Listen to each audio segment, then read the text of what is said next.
আমরা তো এখন 2-4 দিন দোয়া করে বলে আরে কবুল হয় না, থাক, এটা জায়েজ আছে নি? দোয়া করতে থাকতে হবে, কবুল হয় না আর করবো না, এটা অন্যায়। এটা কি অন্যায়? আল্লাহ নারাজ হন। দোয়া করতে থাকতে হবে। কারণ দুনিয়াতে না পালে কোথায় পাবো? আখিরাতে পাবো। সন্তানদের জন্য আল্লাহর কাছে চাচ্ছি যে ফায়দার জন্য, সে ফায়দা থেকে যদি আরো 100 গুণ ফায়দা আল্লাহ আমাকে কবরে হাতুড়ি দিয়ে দেন, আমার আপত্তি আছে? নাই।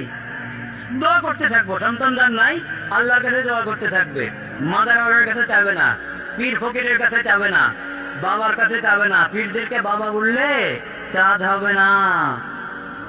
পীরকে যতই আব্বু বলেন আর বাবা বলেন, কাজ হবে না। পীর আল্লাহর বান্দা। পীর কার বান্দা? আল্লাহর বান্দা। যে পীর সুন্নতের অনুসারী না,